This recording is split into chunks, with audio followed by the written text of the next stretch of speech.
നമസ്കാരം. മലയാളി വാർത്തയിലേക്ക് സ്വാഗതം. കേരളത്തിൽ ശക്തമായ മഴ തന്നെയാണ് ഇനി വരുന്ന 5 ദിവസം പെയ്യാനായിരിക്കുന്നത്. സംസ്ഥാനത്ത് ഒറ്റപ്പെട്ട ശക്തമായ മഴയ്ക്ക് സാധ്യതയുണ്ടെന്നാണ് കേന്ദ്ര കാലാവസ്ഥാ വകുപ്പ് പ്രവചിക്കുന്നത്. വിവിധ ജില്ലകളിൽ ഇതിന്റെ ഭാഗമായി യെല്ലോ അലർട്ട് പ്രഖ്യാപിച്ചു കഴിഞ്ഞു. ഞായറാഴ്ച 5 ജില്ലകളിൽ യെല്ലോ അലർട്ട് പ്രഖ്യാപിച്ചിട്ടുണ്ട്. പത്തനംതിട്ട, കോട്ടയം, എറണാകുളം, ഇടുക്കി, മലപ്പുറം ജില്ലകളിലാണ് മുന്നറിയിപ്പുള്ളത്.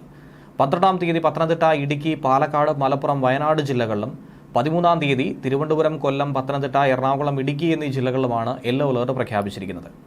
ഒറ്റപ്പെട്ട ശക്തമായ മഴയ്ക്കുള്ള സാധ്യതയാണ് ഇവിടങ്ങളിൽ പറയുന്നത്. 24 മണിക്കൂറിൽ 64.5 മില്ലിമീറ്റർ മുതൽ 115.5 മില്ലിമീറ്റർ വരെ മഴ ലഭിക്കുന്ന സാഹചര്യത്തെയാണ് ശക്തമായ മഴ എന്നതുകൊണ്ട് അർത്ഥമാക്കുന്നത്. തെക്കൻ കേരള, ലക്ഷദ്വീപ് തീരങ്ങളിൽ നാളെ മുതൽ 13-ാം തീയതി വരെ മത്സ്യബന്ധനത്തിന് പോകാൻ പാടില്ല എന്നാണ് കേന്ദ്ര കാലാവസ്ഥാ വകുപ്പ് അറിയിച്ചിരിക്കുന്നത്. കർണാടക തീരങ്ങളിൽ മത്സ്യബന്ധനത്തിന് തടസ്സമില്ല. 11-ാം തീയതി മുതൽ 13/8/2024 വരെ തെക്കൻ കേരള, ലക്ഷദ്വീപ് തീരങ്ങളിൽ മണിക്കൂറിൽ 35 മുതൽ 45 കിലോമീറ്റർ വരെയും ചില അവസരങ്ങളിൽ 55 കിലോമീറ്റർ വരെയും വേഗതയിൽ ശക്തമായ കാറ്റിനും മോശം കാലാവസ്ഥയ്ക്കും സാധ്യതയുണ്ട്.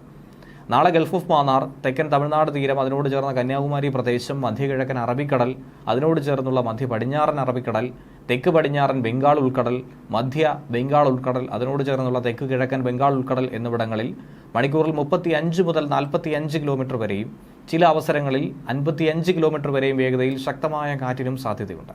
അതുകൊണ്ടാണ് പ്രത്യേകമായ ജാഗ്രതാ നിർദ്ദേശങ്ങൾ നൽകിയിരിക്കുന്നത്. ഇതൊക്കെ തന്നെ ജനങ്ങൾ പാലിക്കണമെന്ന മുന്നറിയിപ്പുമുണ്ട്. ന്യൂസ് ഡെസ്ക് മലയാളി വാർത്ത.